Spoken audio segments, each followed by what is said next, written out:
श्री कृष्णा श्री कृष्णा श्री कृष्णा श्री कृष्ण। गुरुर्ब्रह्मा गुरुर्विष्णुः गुरुर्देवो महेश्वरः गुरु साक्षात् परं ब्रह्म तस्मै श्री गुरवे नमः। तस्मै श्री गुरवे नमः।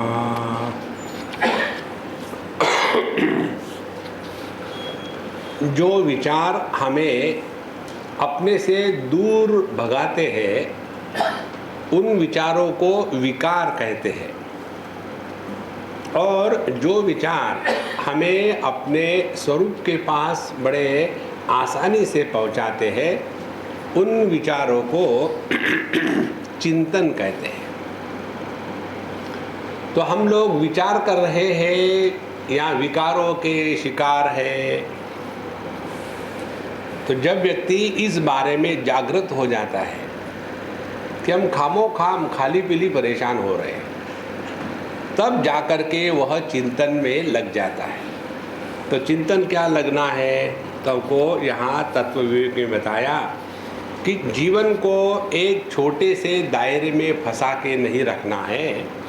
हमारे जीवन में जागृत, स्वप्न, सुषुप्ति, समाधि ये सभी अनुभव आते हैं, और यदि हम केवल एक ही बात ले ले और उसी को लेकर के दुखी होवे तो कौन हमको मदद करेगा। ये हमारा जीवन ऐसा ही तो है। जो हमको भगवान ने दिया है उसके बारे में हम कभी बोलेंगे भी नहीं, जो नहीं दिया है उसी के बारे में बोलते रहेंगे। तो क्या जो नहीं दिया है वही सब कुछ है जीवन में?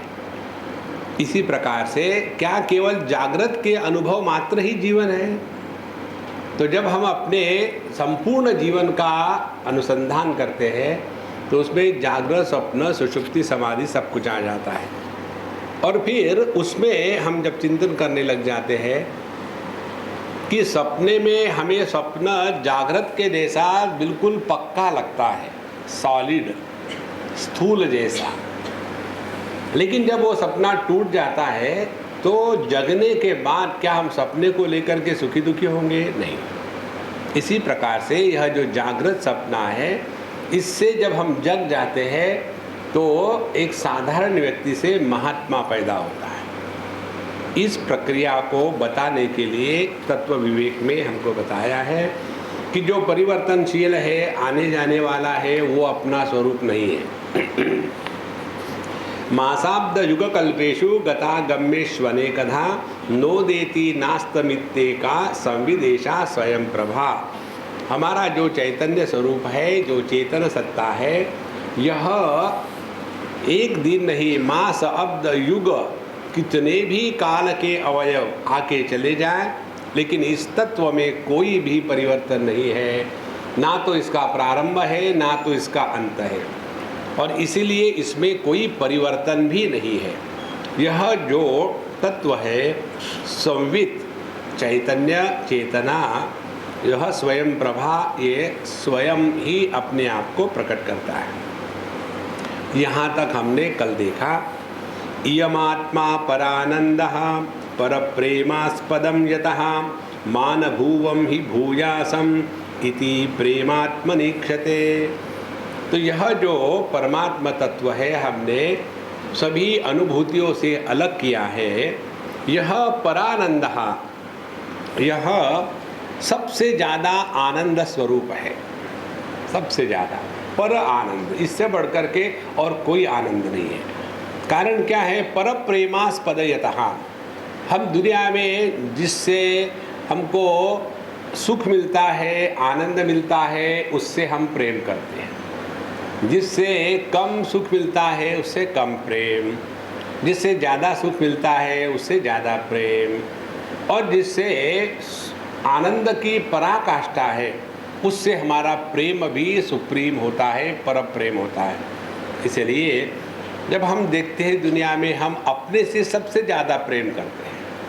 अपने से प्रेम शुरू होता है, अपने विचार, अपनी कल्पनाएं, अपना दुराग्रह, उसी को हम ऐसा जस्टिफाई करेंगे कि क्योंकि ये मेरा है और कुछ नहीं। इसलिए पर प्रेमास्पदम यतः, हम अपने से सबसे ज़्यादा प्रेम इसलिए करते हैं कि हम सबसे ज़्यादा आनंद स्वरूप है, और यह हमारे सबके जीवन में प्रकट होता है इस अनुभव में। कौन सा? मान भूवम ही भूयासम।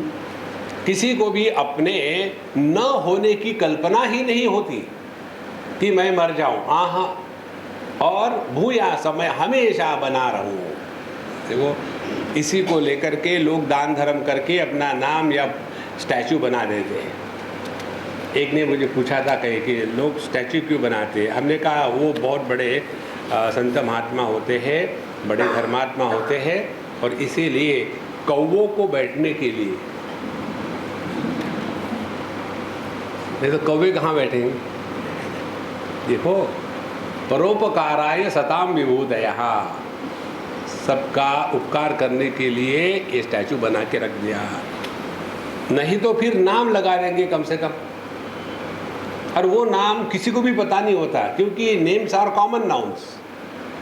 देखो, जैसे गांधी हेयर कटिंग सलून, एक जगह हमने पढ़ा था, जोक की भी कोई मर्यादा होती है। गांधी हेयर कटिंग, अब कौन सा गांधी है? इसलिए यह जो नाम रूप के माध्यम से हम अपने को हमेशा अमर रखना चाहते हैं, क्योंकि हमारा ये अनुभव हो ही नहीं सकता कि हम ना होवे और हमेशा बने रहें, क्योंकि हम अपने से सबसे ज़्यादा प्यार करते हैं। अच्छा, यह बात आगे बढ़ाते हैं। तत्प्रेमात्मार्थमन्यत्र नैव मन्यार्थमात्मनि अतस्तत्परम तेन परमानंदतात्मनः। जगत की जितने भी वस्तु व्यक्ति है, हमें उनके लिए प्यारे नहीं होते। बृहदारण्यक उपनिषद में आता है कि पत्नी पति को पत्नी के लिए प्यारी नहीं होती, अपने लिए प्यारी होती है। उसी प्रकार से पत्नी को पति पति के लिए प्यारा नहीं होता, अपने लिए प्यारा होता है। लेकिन जो अपना स्वयं के लिए प्रेम है वो किसी अन्य वस्तु के कारण नहीं। जैसे हम रसगुल्ला खाते हैं, तो हम रसगुल्ला जब खाते हैं क्या रसगुल्ले पर उपकार करने के लिए? नहीं, बेचारा कब से बैठा है, खा ही लेते हैं, ऐसे थोड़ी है, अपने लिए खाते हैं। इसी प्रकार से हमारा जो प्रेम है अपने लिए, वो किसी अन्य वस्तु के लिए नहीं। इससे ये सिद्ध होता है कि परमानंदतात्मनः, हमारा जो आत्मस्वरूप है यह परमानंद स्वरूप है।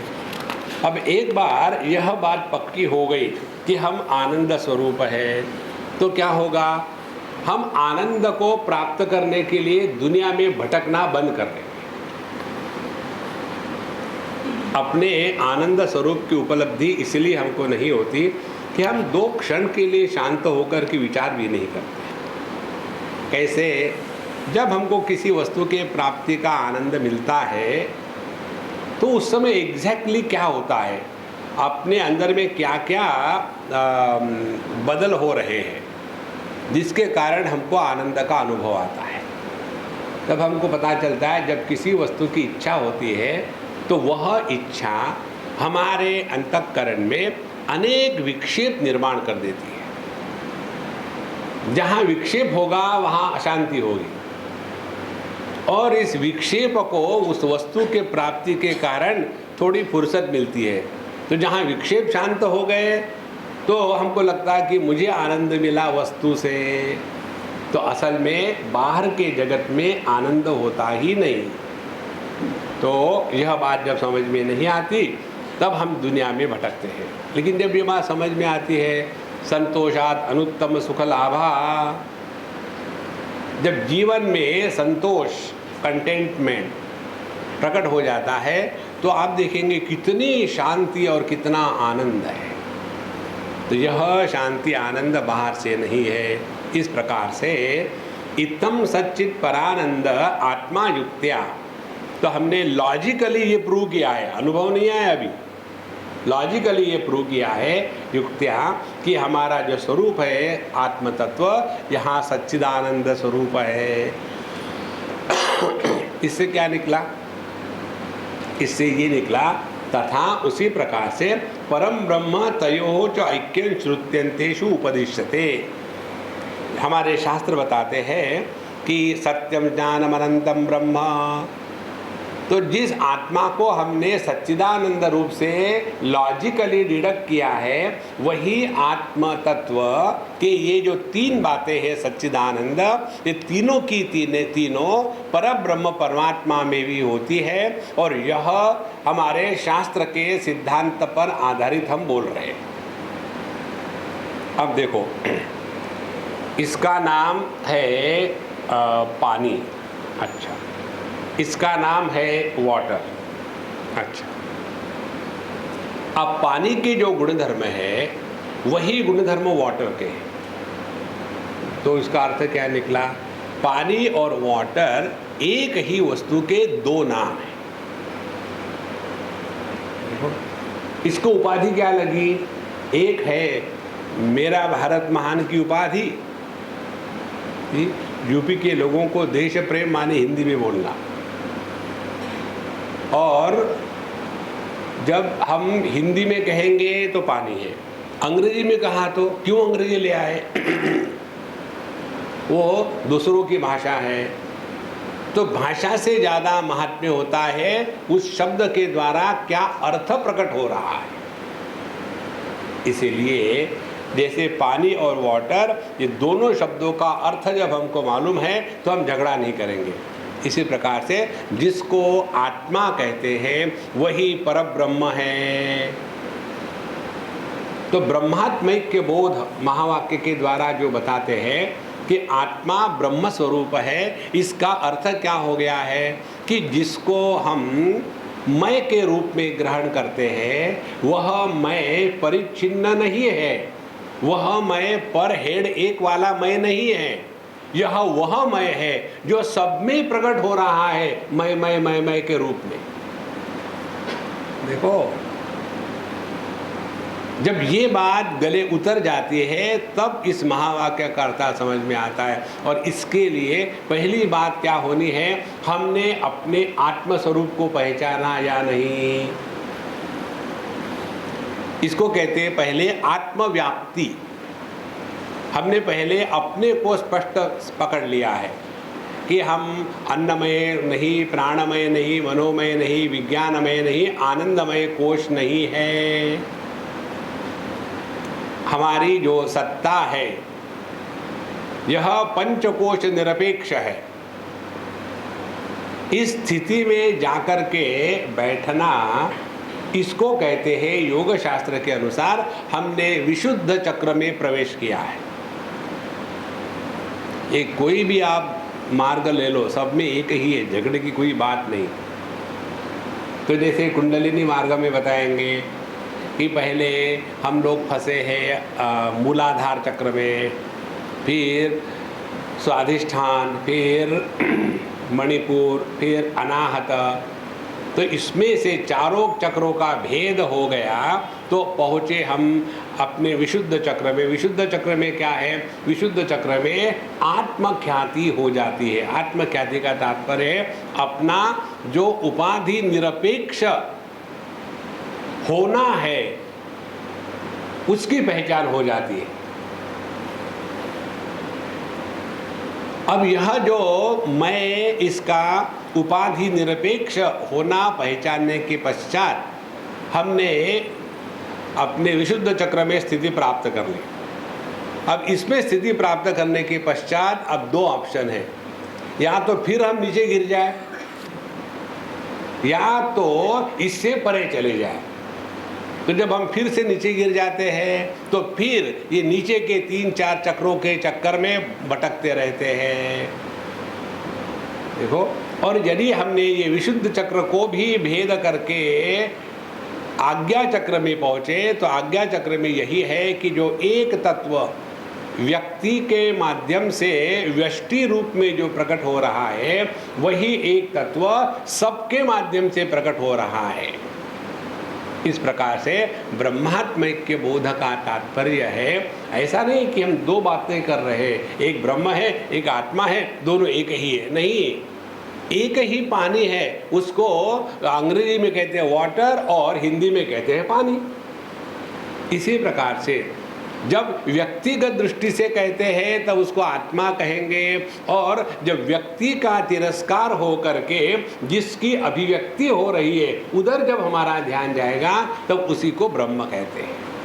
इस प्रकार से पहले आत्मख्याति का होना आवश्यक है, उसके पश्चात हम ब्रह्मात्मैक्य बोध श्रुति के अनुसार प्राप्त कर सकते हैं। अब यहाँ के बाद 11वें श्लोक में थोड़ा चिंतन शुरू करते हैं। अभानेन परम प्रेम भानेन विषये स्पृहाम अतो भानेप्य भातासो परमानंदतात्मनः। अब यहाँ भी बड़ा सुंदर विचार है। देखो, अभानेन परम प्रेम, हमें अपने इस परमानंद स्वरूप का भान नहीं है, इसीलिए हम सुखी दुखी हो रहे हैं। तो जिसको बारे में हम जानते नहीं उसके साथ प्रेम कैसा होगा?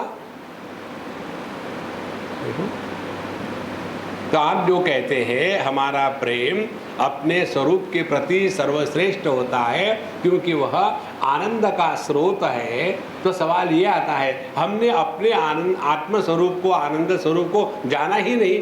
जब जाना ही नहीं तो प्रेम कैसे होगा? देखो, अच्छा, और भाने न विषय स्पृहा, और यदि हमने अपने आप को जाना है तो हमको जगत के विषयों के प्रति कोई अपेक्षा, इच्छा, स्पृहा होनी नहीं चाहिए। लेकिन हमारा सबका अनुभव क्या है? हमारा सबका अनुभव यही है कि हमारे अंतःकरण में विषयों के प्रति आकर्षण है, और हमने अपने को जाना ही नहीं तो हम अपने से प्रेम कैसा करेंगे? अब बताओ, आप जो कह रहे हैं कि हमने युक्तितः लॉजिकली बड़ा प्रूव किया है कि हम सच्चिदानंद स्वरूप है और यह सच्चिदानंद यही परब्रह्म परमात्मा है, पर इसीलिए हम परब्रह्म परमात्मा स्वरूप है, लॉजिकली प्रूव किया। अब हमारे लॉजिक को तोड़ो।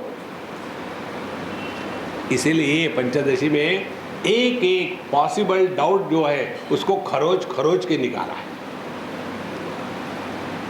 जिसका भान, जिसका ज्ञान नहीं होता उसके प्रति प्रेम जागृत नहीं हो सकता। देखो, जो बच्चा पैदा नहीं हुआ उससे प्रेम करो, कैसा प्रेम करेंगे? और वही बच्चा गर्भ में प्रकट हो गया तो फिर अपने आप प्रेम शुरू हो जाता है। तो अभाने न परम प्रेम भाने न विषय स्पृहा, अतः तो फिर इसका कैसा सॉल्व किया जाए? कहते हैं भाने अपि अभाता असौ। तो ऐसे को कैसे छुड़ाए इस गणित को? तो बोले देखो, हमें अपने होने का भान है फिर भी हम अपने भान को नहीं जानते, ये बड़ी गड़बड़ की बात है। और इसीलिए परमात्मा परमानंद स्वरूप है। अब ये कैसा है? हम जानते हुए भी नहीं जानते। See, it is something like unknowingly we know. तो ये unknowingly we know means what? तो इस गणित को छुड़ाने के लिए कि हम यदि आनंद स्वरूप है तो हमारा अपना अपने से प्रेम होना स्वाभाविक है, लेकिन हम आनंद स्वरूप है हमको तो मालूम ही नहीं, तो कैसा हम करेंगे? विषयों के प्रति आकर्षण बना ही रहता है। अब इसके लिए जो आचार्य बताते हैं, अध्येतृवर्ग मध्यस्थः पुत्राध्ययन शब्दवत भानेप्य भानम भानस्य प्रतिबंधेन युज्यते। अब देखो, ऐसा समझो, आप गए स्कूल में और वहाँ आपका बच्चा पढ़ रहा है। एक बार मुझे कही, ये बातें फॉरेन में बहुत होती है, बच्चा KG 1 पास होता है और उसका ग्रेजुएशन सेरेमनी होता है, KG 2 पास होता है, ग्रेजुएशन सेरेमनी।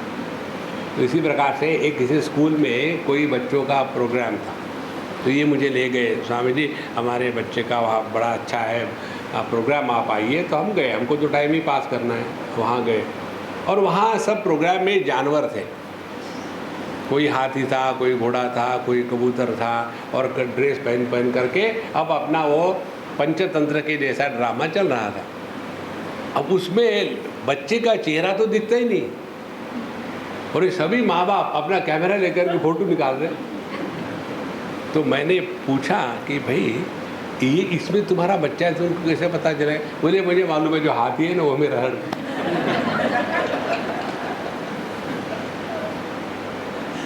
देखो, अब हाथी इनका लड़का है तो हाथी दिखता तो है ही नहीं ना, लेकिन हम पहचान लेते हैं। जो प्रतिबंध है मेकअप का, वो केवल उसको है कि जिसको मालूम नहीं है।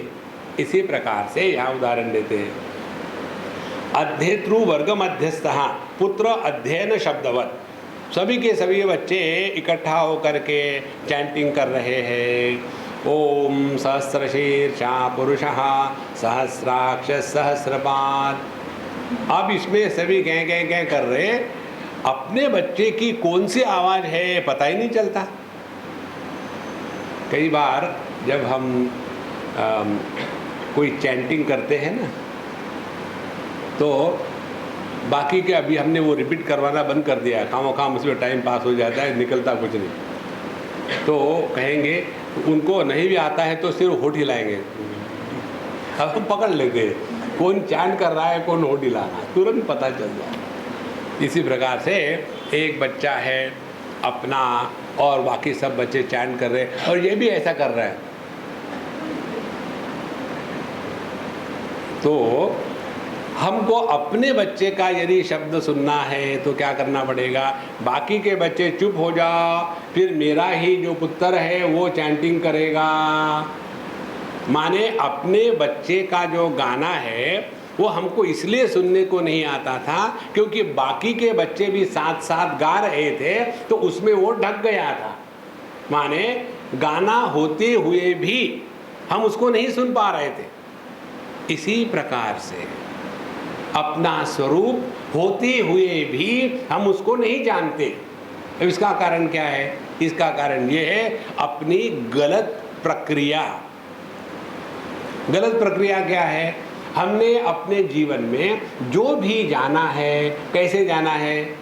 या तो इंद्रियों के माध्यम से, या तो मन के माध्यम से, या तो बुद्धि के माध्यम से। इंद्रियों के माध्यम से हम वस्तु को शब्द स्पर्श रूप रसगंध इत्यादि गुणों के द्वारा ग्रहण करते हैं। मन के माध्यम से सुख दुख इत्यादि अनुभूतियों को ग्रहण करते हैं। बुद्धि के माध्यम से भिन्न भिन्न प्रकार के जो कंसेप्ट्स है उनको ग्रहण करते हैं।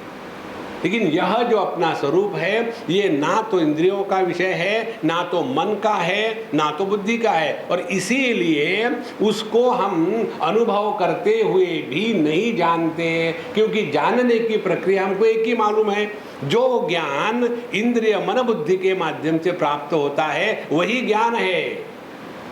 देखो महाराज, यही गलती हो जाती है। तो अध्येतृ वर्ग मध्यस्थः पुत्र अध्ययन शब्दवत। उसी प्रकार से भाने अपि अभानम भानस्य। तो भाने अपि, हालांकि हम जानते हैं कि हमारा बेटा भी उसमें चैंटिंग कर रहा है, फिर भी हम उसको अलग नहीं कर सकते क्योंकि प्रतिबंधेन युज्यते, क्योंकि वहाँ कोई एक प्रतिबंध आ गया है। प्रतिबंध क्या है? अगले श्लोक में कहते हैं, प्रतिबंधोस्ति भातीति व्यवहारहार वस्तुनि तन्निरस्य विरुद्धस्य तस्योत्पादनमुच्यते। प्रतिबंध किसको कहते हैं? जो वस्तु है और जिसका भान हो रहा है, वो वस्तु के होते हुए भी, भान होते हुए भी वो वस्तु नहीं है और उसका ज्ञान नहीं हो रहा है। यह जो विपरीत अनुभूति है वो जिसके कारण निर्माण होती है उसको प्रतिबंध कहते हैं। अब अपने घर का रोज का धंधा देखो, कई बार चाबी हाथ में होती है और चाबी को पूरी दुनिया में ढूंढ रहे हैं। हम निकल जाना है, पता नहीं कैसे करें, चाबी नहीं, पता नहीं। हम तो तंग आ गए इस घर में, ऐसा करके चाबी गिरती है हाथ से। डंबो। तो चाबी हाथ में है, उसका भान है कि मैंने कुछ तो भी हाथ में पकड़ के रखा है, लेकिन जो हाथ में है, जो पकड़ के रखा है, वो वही है कि जिसको मैं ढूंढ रहा हूं। अब इसको कौन सा कारण बताओगे आप? एक ही है, बेवकूफ़ी, और कुछ नहीं है। इसी प्रकार से जब जब हम दुखी होते हैं तब बेवकूफ़ होते हैं। तो तन्निरस्य विरुद्धस्य तस्य उत्पादनम उच्यते। तो जो नहीं है वह अनुभव आता है, और जो है उसका अनुभव नहीं आता। ये जिसके कारण होता है उसको कहते हैं प्रतिबंध। तो हमारे होने में कोई डाउट है क्या? अस्तित्व, और हम है यह हम जानते हैं, इसका स्पष्ट अनुभव आ रहा है, तो यह चैतन्य। तो होना माने अस्ति, और उसका भान होना माने भांति। तो अस्ति भांति तो है, और फिर भी हम प्रश्न करते हैं यदि हम हैं तो हमको दिखते क्यों नहीं? तो इससे निकल जाने के लिए करना क्या चाहिए? फिर अपने बच्चे की आवाज़ सुनना है तो तस्य हेतु समानाभिहार पुत्र ध्वनि श्रुतौ इहानादिर अविद्यैव व्यामोहैक निबंधनम। तो यदि अपने बच्चे की आवाज़ सुननी है उस क्लास में, तो बाकी बच्चों को कहना भैया 2 मिनट के लिए चुप हो जाओ, मैं अपने पुत्र का सुगम संगीत सुनना चाहता हूँ। उसी प्रकार से हमें अपने स्वरूप का यदि होना और भान इसका अनुभव करना है, तो ये किसके कारण नहीं हो रहा है? अविद्या के कारण, मोह के कारण। अविद्या माने क्या? अपूर्ण ज्ञान। इसको जरा स्पष्ट समझ लेना। अविद्या माने ज्ञान का अभाव नहीं है, ज्ञान में अपूर्णता। अपूर्णता कैसी? हमारी आंखें एक विशेष हद तक ही ये प्रकाश की जो किरणें हैं उनको देख सकती हैं, उसके परे नहीं देख सकती। जैसे अल्फा रे, बीटा रे या एक्स रे आंखें नहीं देख सकती। तो आंखें यदि इनको देख नहीं सकती तो इसका मतलब थोड़ी है कि वो नहीं है। लेकिन हमारा अनुभव क्या है कि जो हमको आँखों से ग्रहण होता है वही है। तो हमने अपने आँखों की जो कमी है उसी को पूर्ण माना है, और इसके कारण जो भ्रांति निर्माण होती है उसको कहते हैं मोह। अब देखो कितने बार ये आप लोगों ने सुना होगा कि कई बार लोग कहते हैं अरे मुझे भी नहीं मालूम था। मुझे भी नहीं मालूम था माने तुम क्या ज्ञान चिरोबड़ी हो? हमको एक बार ये लायंस क्लब का बहुत याद आता है। उन्होंने ठोकना शुरू कर दिया, भगवत गीता में ये बताया वो बताया, स्वामी जी ने हमको सिखाया। जब चाय पी रहे थे हमने कहा कि झूठ बोलने की भी हद होती है। बोले स्वामी जी स्टेज पर बोलना पड़ता है।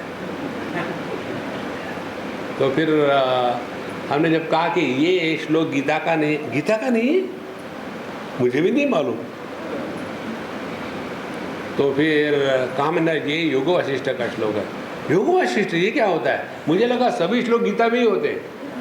अब देखो, तो इस दृष्टि से जो जिएगा उसके लिए पूरा ज्ञान जो है, जो अपने खोपड़ी में है वही ठीक है, बाकी कुछ नहीं है। इसी प्रकार से जो हमको बात बुद्धि से समझ में आती है उसको हम ग्रहण करेंगे, जो बुद्धि के परे है उसको ग्रहण करने के लिए बुद्धि का जो दुराग्रह है उसका हमको त्याग करना पड़ता है। तो यहाँ तस्य हेतु समानाभिहार पुत्र ध्वनि श्रुतौ। तो अपने बच्चे की आवाज़ सुननी है तो बाकी के बच्चों का चैंटिंग कम हो जाए। इसी प्रकार से अपने स्वरूप को यदि पहचानना है तो जो अविद्या के कारण, माने अविद्या कैसे कार्य करती है? अविद्या कार्य करती है कि जब ज्ञान के उपलब्धि के लिए इंद्रिय मन बुद्धि इनका व्यापार आवश्यक है, इस दुराग्रह में हम बैठे हैं, तो जो ज्ञान प्राप्त होगा वह अपूर्ण ज्ञान होगा, और इस अपूर्ण ज्ञान में ही हम फंस जाते हैं। अब देखो ना अपना अपूर्ण ज्ञान कैसा है। हमें जो जागृत अवस्था के अनुभव है उसी को हम सत्य मानते हैं, बाकी भी तो अनुभव हो रहे हैं ना, उसका तो हम कहीं नामो निशान नहीं लेंगे। और आगे चले जाओ। अपने जागृत अवस्था में भी कोई एक ऐसा अनुभव है उसको पकड़ के जिंदगी भर उसी में फंसे हैं। देखो, इसीलिए यह जो अविद्या है ये हमको छोटे दायरे में बांध करके दुखी बनाती है। इसी को कहते हैं प्रतिबंध, व्यामोह। व्यामोह माने चारों तरफ से हम एकदम इस मोह में। मोह किसको कहते हैं? काल के प्रभाव को स्वीकार नहीं करना, इसको मोह कहते हैं। कैसे? भूत को भविष्य में खींच के लाने का प्रयत्न। जब हम छोटे थे, माने भूत को वर्तमान में लाने का प्रयत्न, पता नहीं आगे क्या होने वाला है, ऐसा ही बना रहे, माने वर्तमान को भविष्य में ले जाने का प्रयत्न। तो यह जो मोह है ये हमको काल में बांध के रखता है। इसी प्रकार से परिवर्तन इस जगत का यदि नियम है तो कोई भी परिवर्तन हो ही नहीं, ऐसा जो दुराग्रह है वो मोह है, और उसी के कारण संसार चल पड़ता है। अच्छा महाराज, अब यह जो अविद्या या अज्ञान जो बताया है, इस प्रतिबंध का कारण अभी अविद्या या माया या अज्ञान, इसका अब प्रसंग उठाते हैं, जिसमें हमको बताएंगे अविद्या क्या है, उसके कार्य क्या है, इसलिए बताएंगे कि इसको हम त्याग देवें। सिगरेट के पैकेट पर लिखा होता है ना, cigarette smoking is injurious to health, किस लिए लिखा होता है? ऑथेंटिक है कि नहीं देखने के लिए। तो वो इसलिए होता है कि जानने के बाद उसको छोड़ो, आप पकड़ के रखने के लिए नहीं। इसी प्रकार से यहाँ बताते हैं चिदानंदमय ब्रह्म प्रतिबिंब समन्विता तमो रजसत्व गुणा प्रकृति द्विविधा च सा। प्रकृति में सच्चिदानंद परब्रह्म परमात्मा का प्रतिबिंब पड़ने के बाद जो स्थिति है, उस स्थिति में यह प्रकृति तीन गुणों के द्वारा युक्त होती है, जिसको सत्व रजस तमस कहते हैं। और यह सत्व रजस तमस त्रिगुणात्मिका प्रकृति परब्रह्म परमात्मा के प्रतिबिंब युक्त होती है, और यह दो प्रकार की होती है, द्विविधा। कौन सी है वो दो प्रकार, और सत्व रजस तमस क्या है? अब इसको भी जरा ठीक से समझ लेना। किसी ने भी आज तक सत्व रजस तमस को देखा नहीं, क्योंकि कोई वस्तु हो तो देखेंगे ना। हम लोग इतने पढ़े लिखे हैं, किसने बिजली को देखा है? बिजली बड़ी सुंदर है, हम वो सिनेमा की नहीं कह रहे, असली देखो। तो बिजली को ना हम देख सकते हैं क्योंकि उसमें रूप नहीं है, लेकिन रूप को प्रकाशित करने वाला प्रकाश तो उसी से निकलता है ना। या बिजली की टेस्ट करके देखो, वो तार को लेकर के, तो इंद्रियों के माध्यम से हम बिजली का दर्शन नहीं कर सकते। अच्छा, बिजली को फील करो, फील। कोई के बाबा जी होते फील ही करते रहे, फीलिंग है, दांत में कैविटी होगी तो फील। तो ना तो हम मन के द्वारा बिजली को ग्रहण कर सकते हैं, ना तो बुद्धि के द्वारा। कहने का तात्पर्य क्या है? जो कारणात्मक होता है वह कार्य के द्वारा ही प्रकट होता है। देखो, अब कार्य से कारण की निष्पत्ति हो गई, तो कारण का कारण हो गया कार्य।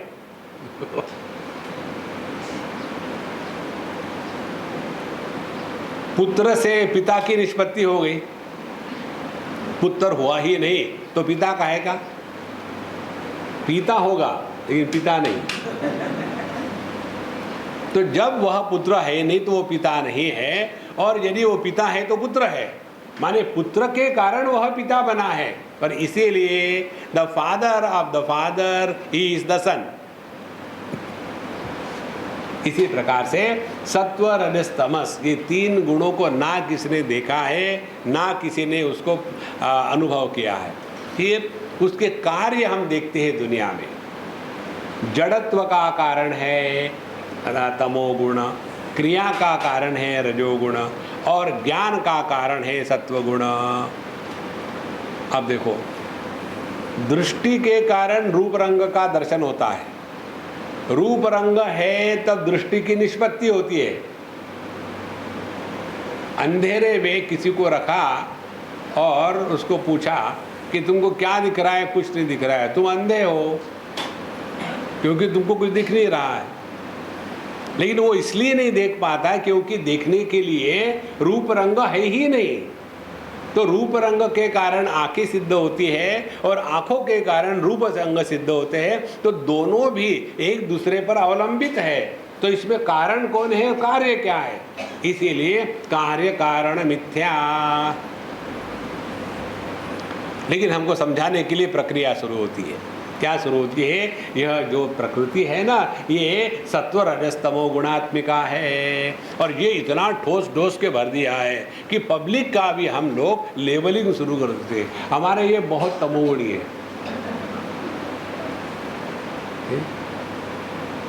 और लेकिन हमारा लड़का जो है बड़ा रजोगुणी है। आपका क्या कहते हैं? मैं तो सत्वगुणी हूँ। तो पूरी प्रकृति आपके घर में प्रकट हो गई अब। देखो, तो यह जो प्रक्रिया है, इसको प्रक्रिया है रहने दो, इसमें फंसो मत कहीं, नहीं तो इसी में फंसे जाएंगे। और फिर मुझे 3 गुणों के परे जाना है। कैसे जाए? 1 कप चाय पी लो तो तमोगुण से निकल जाओगे, फिर रजोगुण में आओगे।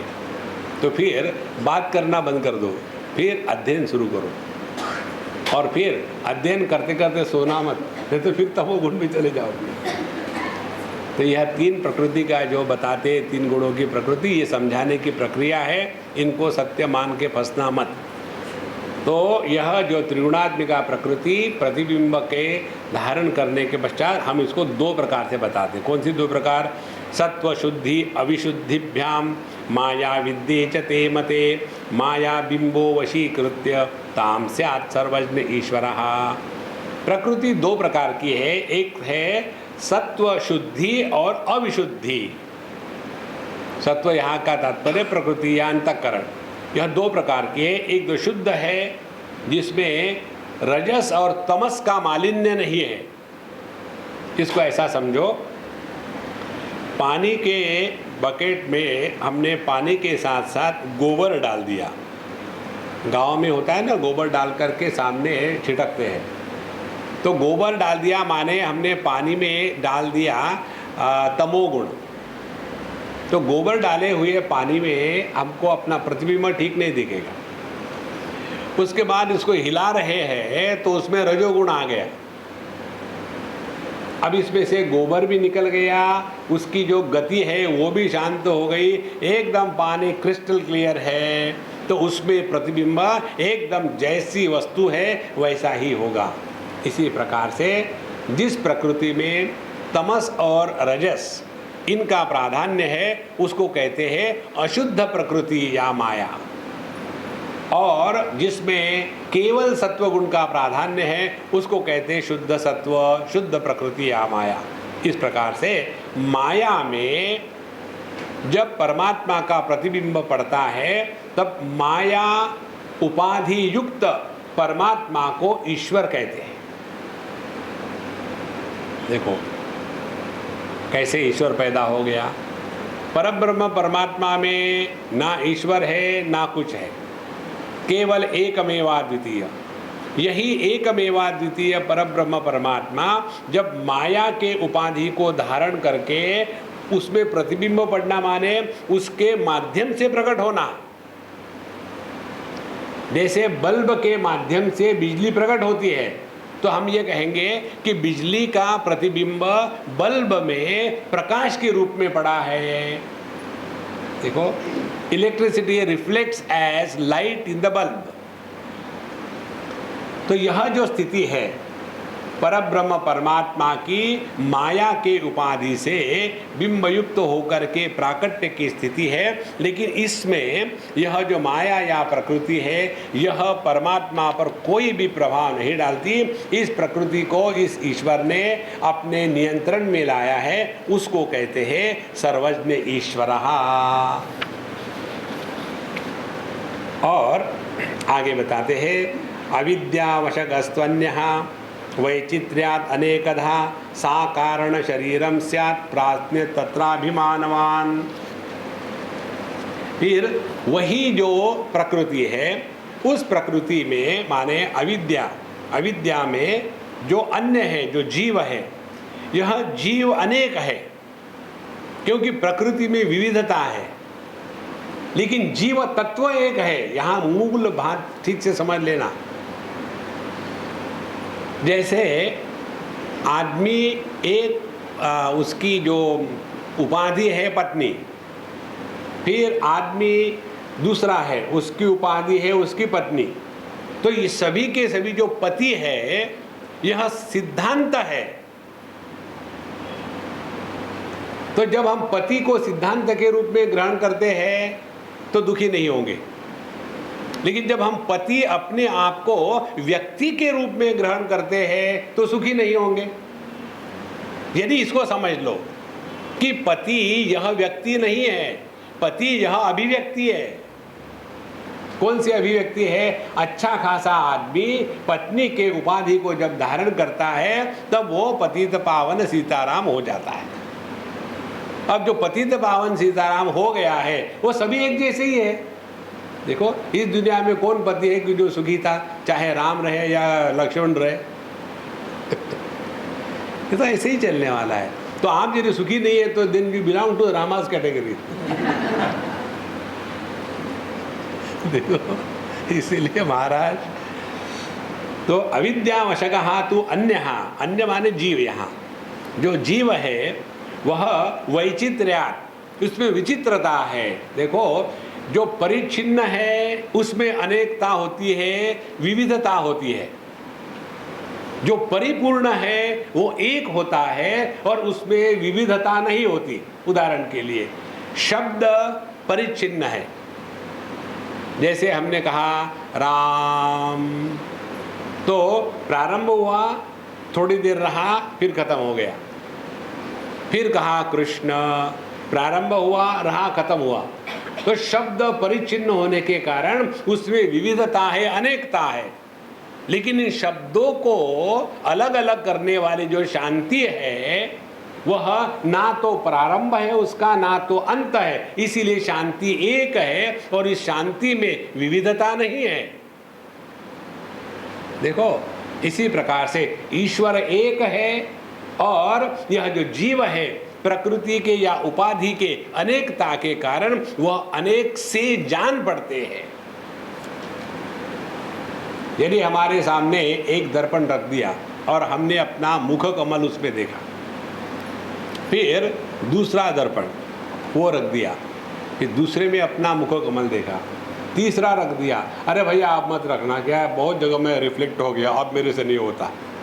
हाँ, चाहे 1000 वहाँ दर्पण रख दिया जाए इसका हम पर कोई प्रभाव नहीं पड़ता। लेकिन क्योंकि 1000 दर्पण है इसीलिए उसमें 1000 प्रतिबिंब दिख रहे हैं, लेकिन प्रतिबिंब नाम की वस्तु एक ही है। देखो इसी को लेकर के वेदांत योग कर्म में मूल भेद है। योग में वेदा और कर्म में ये जो उपाधि को महात्म्य दिया है, और इसीलिए वो कहेंगे कि पर बॉडी देयर इज वन जीवा। हर एक देह हमें एक अलग अलग जीव है। फिर कौन से जीव है, फिर उनके नाम रख देंगे, पापी, पुण्यात्मा इत्यादि। लेकिन जब हम इस प्रक्रिया को ठीक से समझेंगे तो जैसे अनेक दर्पण होने के बाद उसमें अनेक प्रतिबिंब दिखते हैं, लेकिन इसका अर्थ ये नहीं है कि प्रतिबिंब पर दर्पण एक अलग है। सब में एक ही प्रक्रिया हो रही है और एक ही तत्व प्रतिबिंब के रूप में प्रकट हो रहा। देखो ये बात गले उतरनी बहुत आवश्यक है। ये गले नहीं उतरी तो हमने वेदांत का अध्ययन किया ये नहीं। फिर दुखी रहेंगे जीवन भर। तो यह जो अविद्या उसके वशगः, उसके प्रभाव में आकर के जीव की अनेकता प्रकट होती है, और यह जो अविद्या है जीव की उपाधि, उसी को कारण शरीर कहते हैं। और इस कारण शरीर के साथ तादात्म्य होकर के रहना, उसी को कहते हैं प्राज्ञ। तो समष्टि की उपाधि लेकर के, माया की उपाधि को लेकर के परब्रह्म परमात्मा को कहा गया ईश्वर। और यह जो ईश्वर है माया के उपाधि को धारण करता है, लेकिन माया के उपाधि के द्वारा प्रभावित नहीं होता। और जीव क्या है, यह अविद्या की उपाधि को धारण करता है, लेकिन अविद्या की उपाधि के द्वारा प्रभावित होता है। तो जो ईश्वर है वह एक है, और जो जीव है वो अनेक है, लेकिन जीव की अनेकता उपाधि की अनेकता के कारण प्रतीत होती है, वास्तविक नहीं है। अब इसको समझने के लिए थोड़ी जरा बुद्धि लगाओ, एक छटाक भर। जब हम एनाटॉमी स्टडी करते हैं तो किसी मुर्दा विशेष की एनाटॉमी पढ़ते हैं क्या? हाँ, ग्रे की एनाटॉमी पढ़ते हैं वाइट की नहीं, ग्रे की। तो सब में वही हड्डियां हैं, नाम वही है, फंक्शन वही है। तो एनाटॉमी नाम की जो वस्तु है यह सार्वभौम सिद्धांत है, वह व्यक्तिगत नहीं है। इसी प्रकार से ये जो जीवत्व का प्राकट्य है, ये उपाधि के कारण अनेक सा प्रतीत होता है, लेकिन है एक ही। इस प्रकार से जो इस उपाधि के द्वारा प्रभावित होता है उसको कहते हैं प्राज्ञ, और उस उपाधि को कहते हैं कारण शरीर। अब ईश्वर पैदा हो गया, जीव पैदा हो गया, अब जगत को पैदा करना है, अब जगत पैदा करेंगे। देखो कितनी मजे की बात है, बैठे बैठे दुनिया तैयार। तमः प्रधान प्रकृते तद्भोगा ईश्वराज्ञयां वियत पवन तेजोम्बु भूवो भूतानि जज्निरे। और अब ये जो तमोगुणी प्रकृति है, तो सत्वगुणी प्रकृति का प्रकृति की उपाधि धारण करके ईश्वर पैदा हो गया, रजोगुणी प्रकृति की उपाधि धारण करके जीव पैदा हो गया, अब तमोगुणी प्रकृति की उपाधि को धारण करके जगत पैदा हो गया। और जगत में क्या कहते हैं, तम प्रधान प्रकृते है, तमोगुणी जो भाग है प्रकृति का, उसमें तद्भोगाय, ये जीवों के भोग के लिए ईश्वर की आज्ञा से ये पंच महाभूत निर्माण होते हैं। वियत पवन तेज अंबु और भुव, ये जो पांच महाभूत है, आकाश वायु अग्नि जल और पृथ्वी, ये पांच महाभूत तैयार हो गए, जज्निरे, वे प्रकट हो गए। अच्छा, तो जीव प्रकट हो गया, उसके बाद जगत प्रकट हो गया, पंचभूतात्मक सृष्टि, और ईश्वर इनका अंपायर वो भी प्रकट हो गया। तो पहले ईश्वर पैदा हुआ, फिर जीव, फिर जगत। अब ये जो जीव है ये प्रकृति के विषयों का भोग कैसा करेगा, उसके लिए अब ये जो सत्वंश है, सत्व गुण है प्रकृति का, उससे क्या बनता है, रजोगुण से क्या बनता है, तमोगुण से क्या बनता है। सत्वांशै पंचभिस्तेषां क्रमाधीन्द्रिय पंचकम श्रोत्रत्वगक्षि रसन घ्राणाख्यमुपजायते। अब यह देखो कितनी सिंपल मेथोडिकल बात है समझने के लिए, यही सीक्वेंस रखना है, फिर आपको कठिन नहीं होगा समझने के लिए। सबसे सूक्ष्म पंचमहाभूत है आकाश, उसमें एक गुण है शब्द, दूसरा है उससे थोड़ा ग्रास हो गया वो है वायु, उसमें शब्द स्पर्श, फिर अग्नि शब्द स्पर्श रूप, फिर वायु शब्द स्पर्श रूप रस, फिर पृथ्वी शब्द स्पर्श रूप रस गंध। इस प्रकार से जितनी स्थूलता होती है उतने उसमें गुण ज़्यादा होते हैं, और जितनी सूक्ष्मता होती है उसमें उतने गुण कम होते हैं, और जो सूक्ष्माति सूक्ष्म है वह निर्गुण निराकार है। अब ये जो आकाश का सत्व गुण है उससे श्रोत्रेंद्रिय पैदा हो गया, क्योंकि आकाश का गुण है शब्द, और शब्द को ग्रहण करने के लिए है हमारा श्रवणेंद्रिय। उसके बाद दूसरा पंचमहाभूत है वायु। तो वायु में शब्द स्पर्श, तो स्पर्श को ग्रहण करने के लिए त्वगेंद्रिय या अपनी चमड़ी पैदा हो गई। उसके बाद तीसरा पंचमहाभूत है अग्नि।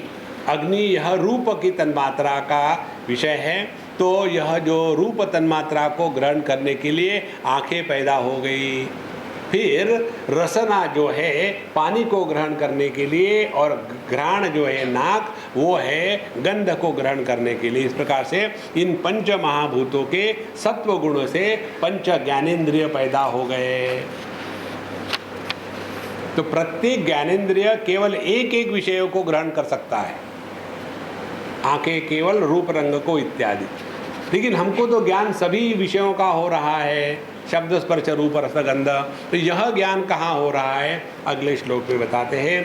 तहि अंतःकरण सर्वैहि वृत्ति भेदेन तद्विधाम मनोविमर्श रूपम स्यात् बुद्धि स्यात् निश्चयात्मिका। जब ये पंच महाभूतों के हरेक का जो सत्व गुण है, इनको मिला करके अंतःकरण पैदा होता है, और इसीलिए अंतःकरण में शब्द का भी ज्ञान है, स्पर्श का भी ज्ञान है, रूप का है, और रस का है, और गंध का है। तो सभी प्रकार के इंद्रियों के माध्यम से पकड़े हुए ज्ञान अंतःकरण में होते हैं, क्योंकि अंतःकरण में ये सभी प्रकार के पंच महाभूत बना करके अंतःकरण बना है सत्व गुणों से। और यह जो अंतःकरण है, इसमें दो बातें आती है। कैसी? अंतःकरण हमारा वृत्ति स्वरूप है। जब यह वृत्ति संदेहात्मक स्थिति में होती है, तब इसको मन कहते हैं, और यही वृत्ति जब निश्चयात्मक स्थिति में होती है, तब इसको बुद्धि कहते हैं।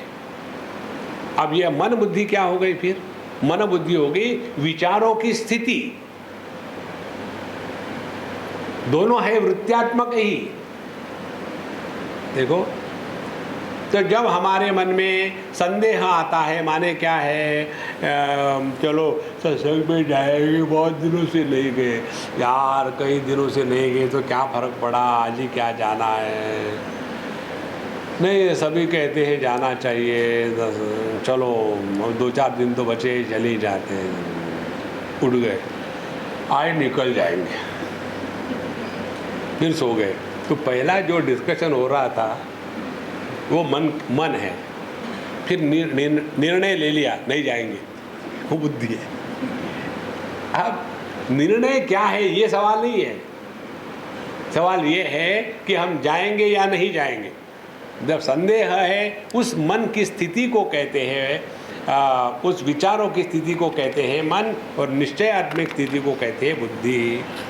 अच्छा, रजोंशै पंचभिस्तेषां क्रमात् कर्मेन्द्रियाणि तु वाक्पाणिपादपायूपस्थाभिधानानि जज्ञिरे।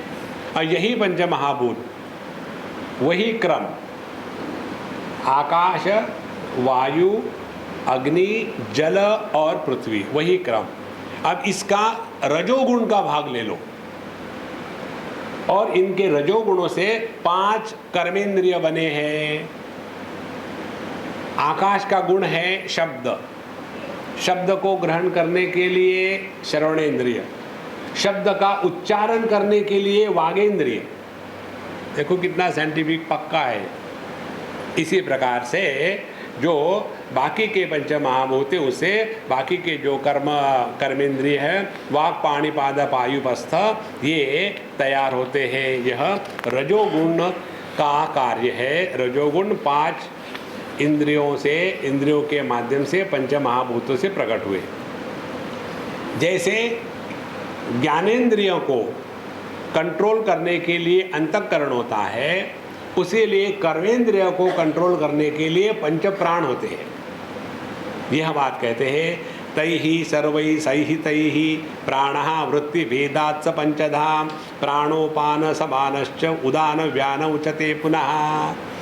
जैसे अंतःकरण मन बुद्धि के रूप में बताया गया है तो अंतःकरण ही, उसी प्रकार से ये जो पंच कर्मेंद्रिय है, इन पंच कर्मेंद्रियों को शक्ति प्रदान करने के लिए जो पावर हाउस है, वह पावर हाउस को कहते हैं प्राण। और यह प्राण वृत्ति भेदात, depending on the functional differences, यह प्राण अपान व्यान उदान समान इस प्रकार से कहा जाता है। There are only functional differences. मन में भी वही है। जब हम लेते हैं मन को, तो यह जो मन है, इसमें भी मन बुद्धि चित्त अहंकार, ये केवल फंक्शनल डिफरेंसेस है। जैसे आदमी, यह स्ट्रक्चर है। अब यही आदमी 4 प्रकार से प्रकट होता है। एक तो पुत्र के रूप में पिता की उपाधि धारण करके, दूसरा पति के रूप में पत्नी की उपाधि धारण करके, तीसरा पिता के रूप में पुत्र की उपाधि धारण करके, और चौथा गाड़ी को धारण करके ड्राइवर की उपाधि धारण करके ड्राइवर प्रकट हो गया। तो ये जो 4 उपाधियों के द्वारा जो इस एक आदमी को हम 4 प्रकार से कहते हैं, these are only functional differences. पिताजी है तो उनके साथ आदर से पेश आना है, पुत्र का ये फंक्शन है। अब पति है तो ठीक से बिहेव करना है, दूसरी उपाधि फंक्शन डिफरेंट है। तीसरी उपाधि पुत्र है, खामोखाम डांटते रहना है, तीसरी उपाधि। और चौथी उपाधि ड्राइवर की। तो हर बार फिलोसोफर बनना है, पता नहीं अपने देश का क्या होगा। Functionally they are different, structurally एक ही है। इसी प्रकार से जो हमारा लाइफ फोर्स है, वाइटल एयर, ये फंक्शन के अनुसार इसको प्राण व्यान अपान उदान समान, इस प्रकार से 5 प्रकार से यही प्राण शक्ति अपने अंदर में बढ़ जाती है। अच्छा, ये सब बताने के बाद अब इन सबको इकट्ठा करके बताते हैं। बुद्धि कर्मेंद्रिय प्राण पंचकई मनसा धिया शरीरम सप्तदशभी सूक्ष्म तल्लिंगम उच्यते। अब जो सूक्ष्म देह है वो किसको कहते हैं? 5 कर्मेंद्रिय, 5 प्राण ज्ञानेंद्रिय और 5 प्राण, कितने हो गए? 15। और मन बुद्धि कहो तो 17 हो गए। तो ये 17 जो वस्तु है, इनको सबको मिला करके इकट्ठा कहेंगे, इसको कहते हैं लिंग देह या सूक्ष्म देह।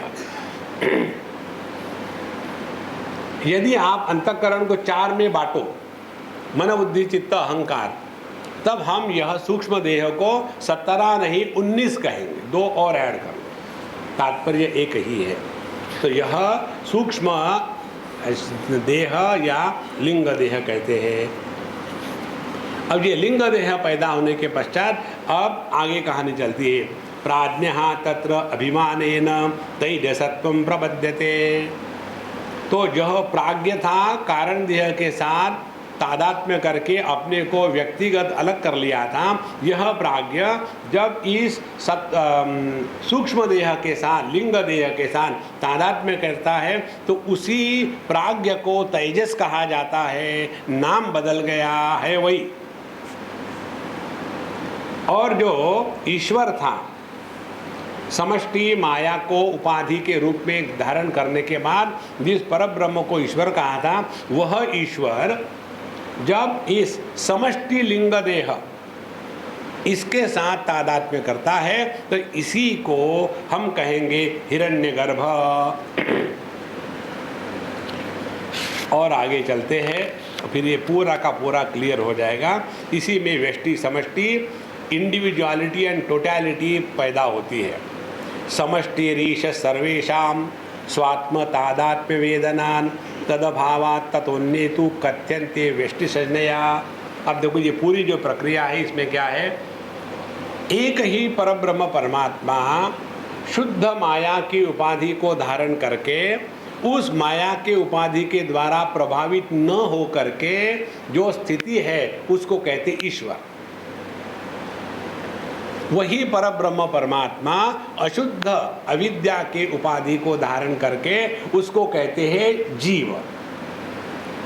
माया अनंत एक होने के कारण यह ईश्वर एक है, और अविद्या उपाधि की अनेकता होने के कारण उसमें अनेकता प्रतीत होती है, इसलिए जीव अनेक कहे जाते हैं, ईश्वर एक है।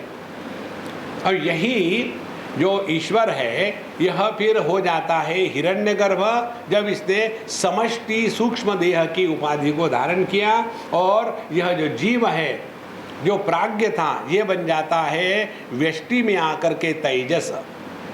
इस प्रकार से समष्टि टोटालिटी हो गया ईश्वर हिरण्यगर्भ, और इधर हो गया प्राज्ञ और विश्व, और प्राज्ञ और तेजस, विश्व नहीं। इस प्रकार से individuality and totality is created in the absolute. अब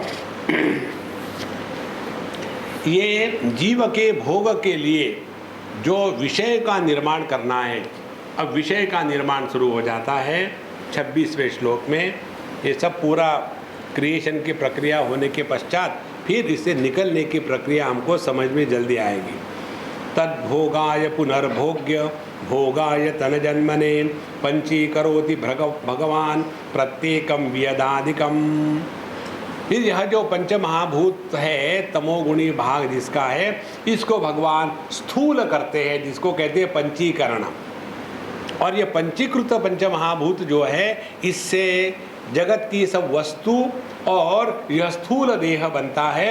इस स्थूल देह में रह करके यह जो सूक्ष्म देह है जीव के रूप में प्रकट हो करके सुख दुख के अनुभव ग्रहण करता है। इस प्रकार से भगवान प्रत्येक पंचमहाभूतों का पंचीकरण करता है। कैसे पंचीकरण करता है? द्विधा विधाय चैकम चतुर्धा प्रथमं पुनः स्वश्वेतरा द्वितीयां चैहि योजनात् पंच पंचते। प्रारंभिक अवस्था में जब व्यक्ति वेदांत पढ़ता है ना, तो उस समय में ये पंचीकरण एक बहुत बड़ी समस्या हो जाती है। समझ में नहीं आता कैसा पंचीकरण। अरे बाबा कुछ है ही नहीं उसमें, खामोखाम खाली पीली परेशान मत होना। इसीलिए आपने देखा होगा हम कभी भी इसके फेवर में नहीं है कि वेदांत का अध्ययन कराते समय कोई ऑब्जेक्टिव वस्तु का उपयोग लेके समझाए। पहले तो हम फंसे हैं ऑब्जेक्टिविटी में, और तत्वों को समझाने के लिए फिर कोई ऑब्जेक्टिव उपयोग ले, एक चार्ट बना दिया तो हमारे दिमाग में चार्ट ही आएगा। कैसे? जैसे हमेशा भगवान की मूर्ति के सामने बैठते हैं, कृष्णा कृष्णा कृष्णा कृष्णा। अच्छा, अब इस भगवान को अंदर में देखो तो अंदर क्या देखेंगे? पत्थर वाली मूर्ति। अरे बाबा भगवान पत्थर नहीं है, चैतन्य स्वरूप है। अपने अंदर झांक के देखो। आप जो भगवान का दर्शन करते हैं अपने हृदय में, भगवान का थोड़ी करते हैं, मूर्ति का करते हैं। प्रभु के चैतन्य विग्रह का ध्यान करना है, जड़ विग्रह का नहीं। जड़ तो हम है।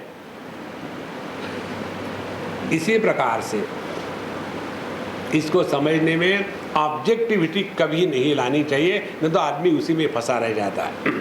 तो कैसे फंसता है आदमी? एक बार एक ने मुझे पूछा था, स्वामी जी ये तो समझ में आ गया, समझाने के लिए कोई ना आकार बनाना पड़ता है ना। निराकार को समझाने के लिए आकार की आवश्यकता होती है। एक बच्चों को हमने कहीं पढ़ाया था पंचमहाभूत।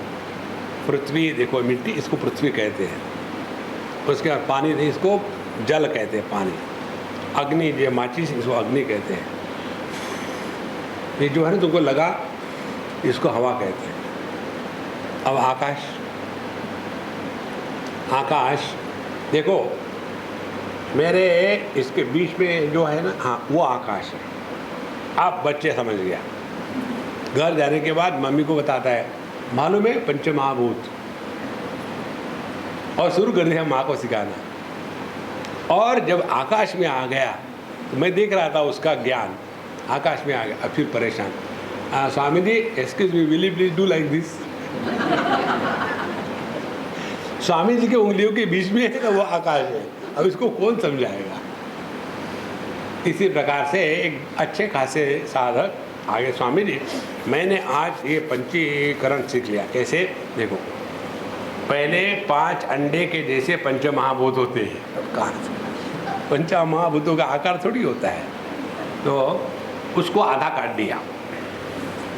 द्विधा विधाय एकैकम, उसको आधा काट दिया।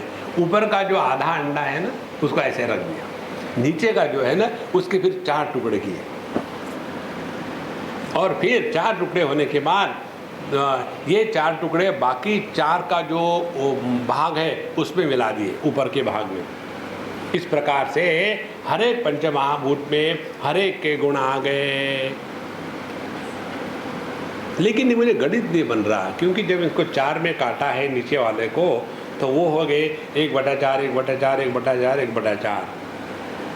तो ये गणित कैसा बनेगा? ऊपर का आधा और नीचे के 1/4 1/4 1/4 1/4 कैसे 1 होगा? ये तो ज़्यादा हो रहा है। ऐसे ही होता है, 1/8 है, 4 नहीं है।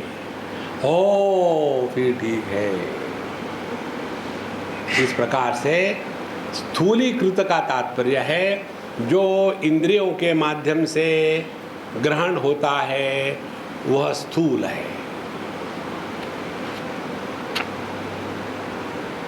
शब्द कानों के माध्यम से ग्रहण होता है, इसीलिए यह आकाश का स्थूल स्वरूप है। इस प्रकार से समझना है। अच्छा, अब ये पंचीकृत होने के पश्चात अब आगे कहानी जारी रखते हैं। तैरंडस्तत्र भुवनम भोग्य भोगाश्रयोद्भवः हिरण्यगर्भ स्थूलेस्मिन् देहे वैश्वानरो भवेत्। तो यह जो ईश्वर था सूक्ष्म देह के साथ आकर के हिरण्यगर्भ हो गया, और यही हिरण्यगर्भ जब विराट टोटल ग्रॉस बॉडी इसके साथ तादात्म्य करेगा तब इसी को कहते हैं यह वैश्वानर है। और इस स्थूल स्थिति में आकर के यही रहने का स्थान बन जाता है, यही भोग के विषय बन जाते हैं, और इसी के साथ साथ पूरे जीवन की अनुभूतियाँ प्रकट होने लग जाती है इस स्थूल स्थिति में आकर के। ये हो गया ईश्वर से हिरण्यगर्भ और हिरण्यगर्भ से वैश्वानर। तो 3 उपाधियाँ हो गई। शुद्ध माया की उपाधि से जिसको ईश्वर कहा गया था, वही माया की उपाधि जब सूत्रात्मा हिरण्यगर्भ के रूप में हुई और फिर वही आकर के वैश्वानर में प्रकट हो गया। इसी प्रकार से जो प्राज्ञ था वो तेजस बना, और जो तेजस है वह विश्व बना।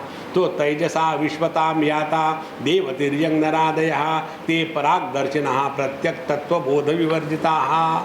तो जो प्राज्ञ था वही बन जाता है सूक्ष्म देह के साथ तादात्म्य करके तेजस, और जो तेजस है वही स्थूल देह के साथ तादात्म्य करके बन जाता है विश्व। और यहीं से देवतिर्यक देवता, पशु पक्षी, नर, मनुष्य इत्यादि भिन्न भिन्न प्रकार की सृष्टि निर्माण होती है। और ये सभी के सभी जो व्यक्ति है परागदर्शिनः, वे हमेशा बहिर्मुखी होते हैं। कारण क्या है? व्यष्टि हमेशा इंद्रियों के माध्यम से कार्य करते हैं। और इंद्रिय कैसे है? परांची खानी व्यतृण स्वयंभू तस्मात् परान पश्यति नान्तरात्मन कश्चित् धीरः प्रत्यगात्मानमैक्षत आवृत्त चक्षुः अमृतत्वमिच्छन्। हमारी इंद्रिय बाय डिफॉल्ट बहिर्मुखी है। आप आंखों से बाहर ही देख सकते, अंदर नहीं देख सकते। इस प्रकार से यह जो जीव है ये परागदर्शिनः, हमेशा अन्य को देखते हैं, अपने से अन्य को ही जानते हैं, अपने को नहीं जानते, क्योंकि उन्होंने इस इंद्रियों के द्वारा अपने आप को बहिर्मुखी बना लिया है। प्रत्यक बोध विवर्जिता, उनको अपने होने का भान तक नहीं है, उसी में फंसे हुए। और जब अपने इस आनंद स्वरूप को नहीं जानते तब क्या करेंगे, आनंद के प्राप्ति की इच्छा करेंगे, और आनंद के प्राप्ति की इच्छा करेंगे तो वह इच्छा इनको कर्म में लगाएगी, और जिंदगी भर ये लोग परेशान हो करके ये करो वो करो वो करो ये करो, इसके सिवा दूसरा कुछ है ही नहीं। कुर्वते कर्म भोगाय कर्म कर्तुम च भुंजते नद्यां कीटा इवावर्तान आवर्तांतरमाशुते व्रजंतो जन्मनो जन्म लभन्ते नैव निर्वृतिम। फिर कुर्वते कर्म भोगाय, जब हमने अपने आप को अपूर्ण का अनुभव किया है, हम तो अपूर्ण हैं। देखो हम अपूर्ण कैसे होते हैं, यार मुंबई में बोर हो गए, हमको एक चीज़ का बड़ा आनंद आता है। एक हमारे मित्र हैं, कई जगह है, मुंबई के ही, स्वामी जी अब आपका बंगला तैयार हो गया। मैंने कहा वर्सोवा में? बोले नहीं वर्सोवा में नहीं। फिर हम आपका बंगला तैयार हो गया है लोनावला में, आपको जब भी जाना है चाबी ले जाना। मैंने कहा भाई मैं साफ सफाई नहीं करूँगा ये जितने भी लोनावला में बंगले वाले हैं ना, उसमें चौकीदार रहते हैं, और ये जब वहाँ जाते हैं तो झाड़ू लगा के चले आते, चौकीदार कहता है थैंक यू जो बंगले बनाते हैं उनको बंगले में रहने की फुर्सत कहाँ है, और जिनको फुर्सत ही फुर्सत है वो बंगले बना ही नहीं सकते अच्छा आपको वहाँ जाके रहना तो होता नहीं, काहे को आपने बनाया बंगला? नहीं कभी कभी मूड आता है बच्चों के साथ तो एक आध बार चले जाते हैं, तो एक आध बार जाने के लिए बढ़िया होटल में चले जाओ, झंझट नहीं कोई मेंटेन करने की। नहीं अपना तो अपना होता है। तो हम कल्पना क्या करते हैं बम्बई में हम दुखी हैं, लोनावाला में जाकर के सुखी हो। फिर जाओ वहाँ जाने के बाद वहाँ बहुत बारिश है। अब लोनावाला में क्या फिर गर्मी होगी क्या? बारिश ही होगी। ऐसा करते हैं जैसे छुट्टियाँ शुरू हो जाएंगी ना, यूरोप के टूर पर जाएंगे। माने देश के परिवर्तन की कल्पना करके हम आनंद की अनुभूति लेने का प्लानिंग करते हैं। फिर काल के परिवर्तन की कल्पना करके हम कल्पना करते हैं कि हमको सुख मिलेगा। इस प्रकार से देश काल फिर वस्तुओं को इकट्ठा करके उसको जब इकट्ठा करेंगे तब हमको सुख मिलेगा। इस प्रकार से हम देश काल वस्तु के चक्कर में फंस करके यहाँ से वहाँ इसी में भटकते रहते हैं। कर्म कुर्वते कर्म भोगाय कर्म कर्तुम च भुंजते। और फिर वाइल डूइंग दी, जब अनेक प्रकार के कर्म करने जा रहे हैं उसी में हम अनेक प्रकार के भोग करते हैं। तो कर्म से हमने भोग निर्माण किए, भोग करके फिर उस कर्म में फंसे रहे। इस प्रकार से नद्याम कीटा इवा वर्तात। ध्यान से सुनना, ये बहुत सूक्ष्म विषय है। आपने देखा होगा जब गंगा जी बहती है फ्लड के समय में, बाढ़ में, तो ऊपर का जो तय होता है पानी का, उसमें लहरें नहीं होती ज़्यादा, एक दिशा में तो पूरा का पूरा पानी बह रहा है, एकदम धीरे धीरे बह रहा है। उसमें दूसरी प्रकार की भी गति होती है जिसको कहते हैं भंवरे, आवर्त जिसको कहते हैं। अब ये कोई कीटक हो या कोई लकड़ी हो या कोई भी वस्तु हो, पहले तो ये जो पानी का मूल बहाव है समुद्र की तरफ, उधर में वो बह रहा है। बहते बहते यह जो लकड़ी है या कीटक है ये उस भंवरे में फंसता है। और भंवरा क्या है? भंवरे को होती है, मुझे हिंदी में मालूम नहीं, सेंट्रीपिटल फोर्स। सेंट्रीपिटल फोर्स के कारण यह जो वस्तु भंवरे में गई वो नीचे खींची जाती है, उसमें फंस गई। अब ये भंवरे में दो प्रकार की गतियाँ, एक सामान्य गति पानी की और दूसरी सेंट्रीपिटल अपने स्वार्थ की गति।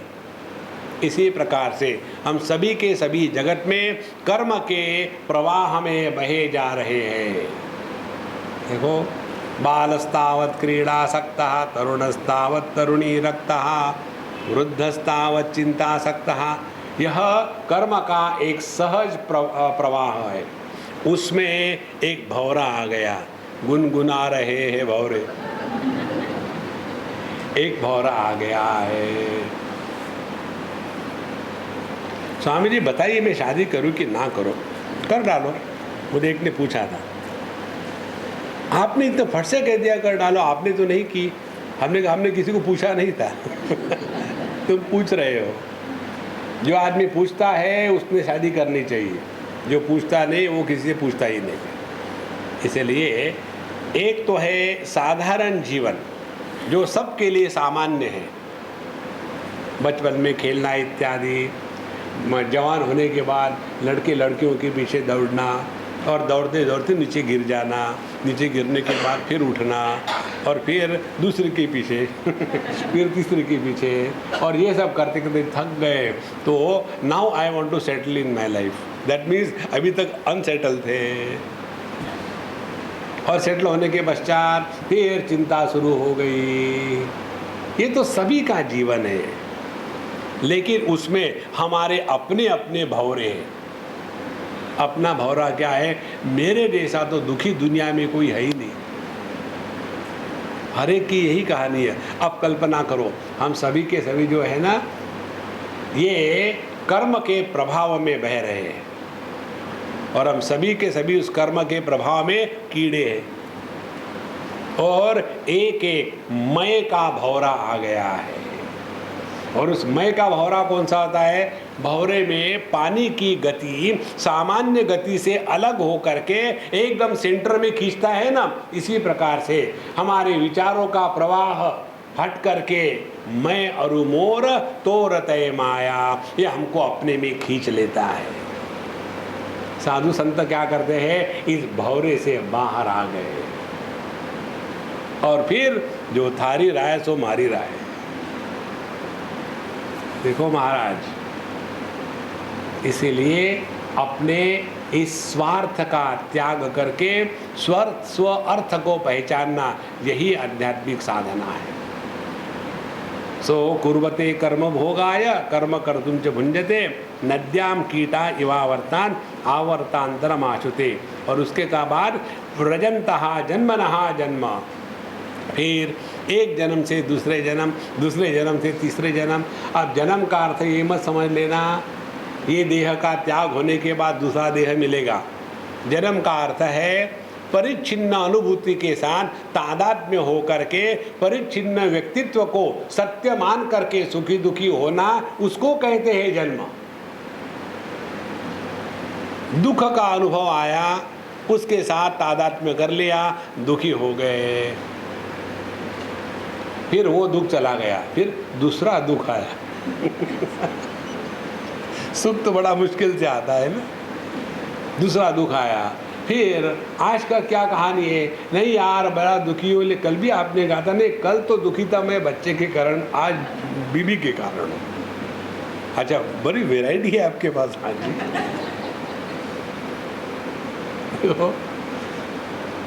तो व्रजंतः जन्मना जन्म लभन्ते नैव निर्वृतिम, और फिर इसमें से छुटकारा पाने की कोई बात ही नहीं होती। और ऐसा करते करते एक दिन आता है, और उस दिन क्या होता है? अगला एपिसोड। ओम पूर्णमदः पूर्णमिदं पूर्णात् पूर्णमुदच्यते पूर्णस्य पूर्णमादाय पूर्णमेवावशिष्यते। ओम शांति शांति शांति।